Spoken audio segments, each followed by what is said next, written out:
the 70s are filled with, oh, let's just try it. And in this crazy kind of way, like It's true. the Brady Bunch, which had been off the air for like 5 years, and someone said, what if they had a variety show and we dressed them all kind of like Evel Knievel, like in jumpsuits. Right. And we put them in a giant soundstage with a Olympic-sized swimming pool. And we got a bunch of synchronized swimmers, women as synchronized swimmers, to do Esther Williams stuff from the 1940s. Right. And we'll have them all sing songs and dance. You mean the kids from the Brady Bunch know how to sing songs and dance? No, I have no idea. That's not important. It's the 70s. We're all on coke. Who cares? Right. And then they're like, Eve Plum won't do it. She says it compromises her. Because, just get another blonde lady. They did. They replaced Eve Plum.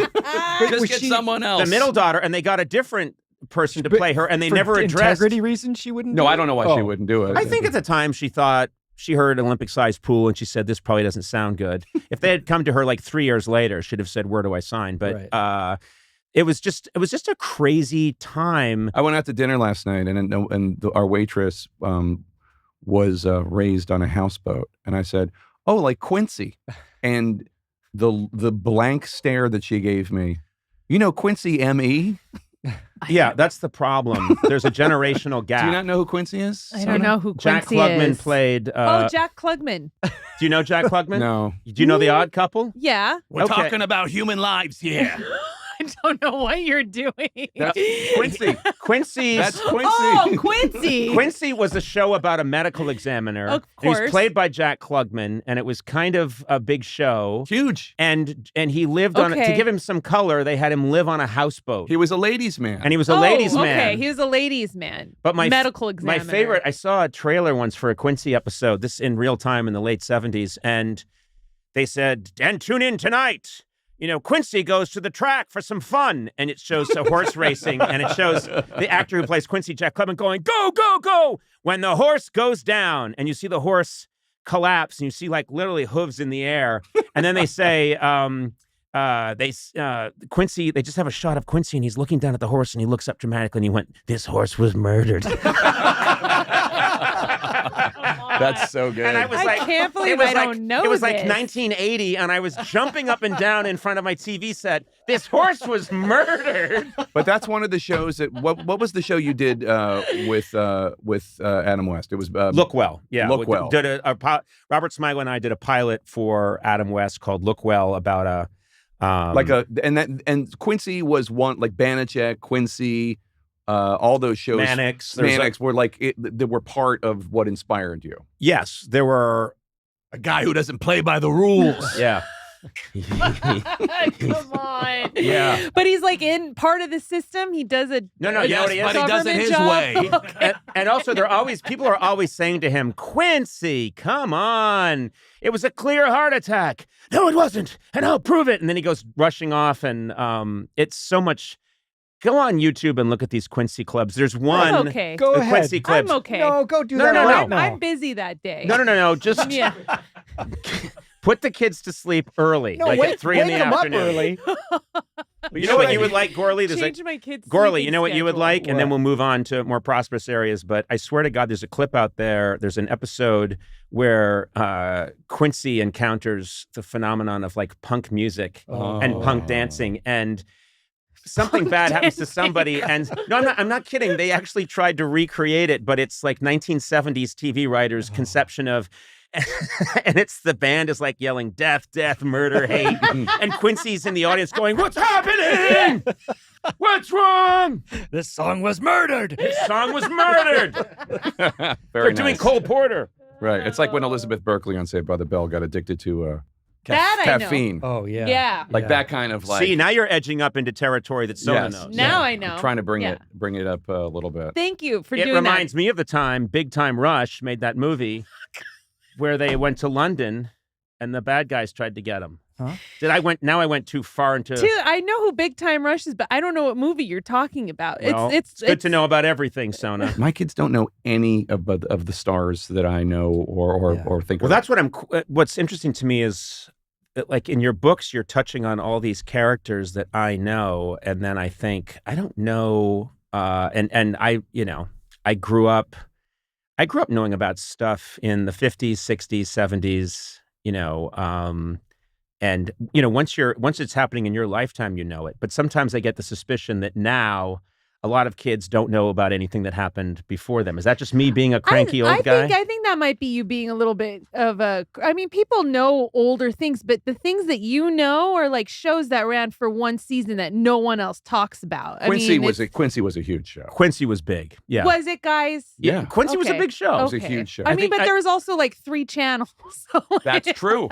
Everyone It was a had different to watch time. Quincy. And Quincy was so big, it was on all 3 channels. It was on all at the 3 same channels. time. Quincy. Simulcast. But the opposite's also true. I don't know what it's like with your kids, but my kids know people that I have no idea what they're talking. You know, when you go to the CVS or whatever and like the magazine cover, and I'm like, I have no idea who. There are 30 people on the cover. Yes. But you know what? I don't know who any of them That's are. reality television, I think. okay. Because a lot of it is, Janet tells Kristen she better back off because, Nico is hers. And it's something from Below Deck, the underwater series, whatever. And I don't know what any of it is. That's a really good can't show. be. Sona doesn't know who I am. she's still figuring it out. Who are you? Yeah, who are you again? I think it's funny because I was wondering, these books must be because your day job, I would think, gets very intense. Yes. And then so you spend a day talking about is the system that was constructed 240 years ago possibly crumbling, and then it's okay, you can go home now, and maybe it's fun to go into a room and be these imaginary people that live in a different time. Yep, and just yes, and during this political era, it's nice to run away from it all. Although there's a lot of resonance for what is going on today in this book, because the two plots. So it's Ike and Lucy tell the story. They're brother and sister. Ike is with Evel Knievel in Montana, and that becomes like kind of a plot about demagogues and people who follow demagogues. Like, why would you follow? Like, Evel Knievel decides he's going to run for president, kind of like a publicity stunt, and he and this gang of people who are living in the woods of Montana, including Ike, start following him to Washington, D.C. to raise hell. And so that was a way to kind of explore that topic. And then Lucy is working for a brand new tabloid in Washington, D.C. called the Washington Sentinel, which is being started by a British media magnate named Max Lyon, who is very obviously loosely based on Rupert Murdoch. So in the book, you originally called him Goupert Gurdoch. You saw an early draft. And then your lawyers got involved. Goupert Gurdoch. Hello, mate. Goupert Gurdoch's the name. Oh my God, I've never heard your Australian accent. Oh, was It's that Australian? I thought that was fantastic. That's not a knife. This is a knife. But no, but 77. Do you get into any Star Wars in there? Star Wars is they're mentioned. mentioned. It's mentioned at the beginning. Just checking due diligence. Ike and Rachel, the girl he's in love with, reference going to see Star Wars. Also, a film that I'm sure you're familiar with called Tentacles. Have you heard of Tentacles? I don't think I have. One of a million Jaws knockoffs. Oh, okay. Horrible movie, starred Henry Fonda. Like, it has all these huge actors. It's about a giant octopus. I imagined. And what you might not know is that octopi don't even have tentacles. They have arms. So it wasn't even named correctly. Why Why what? Why everything?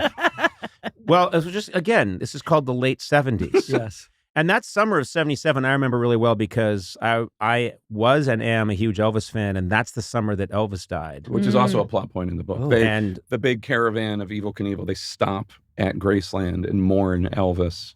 and then he jumps over the casket God. and crashes. You know, Graceland, by the way, at the time was not a museum. It was just where he lived. That's where he lived. Yeah. Yeah. Yeah. So, My house is now a museum even before I go. Really? Yeah. Like your presidential And I'm the library? one, it's like when you go room to room and you push a button, it's me there. This is where I read the paper. Have you ever been in Graceland? Oh, yeah. It's like the White House, surprisingly small. Yeah, it is very small. I mean, you can imagine when Elvis got Graceland and he's like 20 Right. and he buys this house, he couldn't imagine a bigger home. And then all these years later, now that we live in this era of like McMansions and people being in big spaces, Graceland is like, oh, this is cozy. It's nothing like Coneland. No. which I've been to. I'm going to build a Coneland. Yeah. I'm going to build it. It's going to be Coneland is quite nice. I'm sure. it's going to be in the they all- Smoky Mountains. Have they all been to Coneland? Have they You've been to Coneland many times. Yeah. Gourley, I've been there. Yeah. yeah, you both have been to my home. Yeah. Yeah. beautiful. Of course. Been there a few times you don't even know it. Oh. I that's saw you. Weird. The camera caught you once. I wanted that to happen. Coneland is beautiful.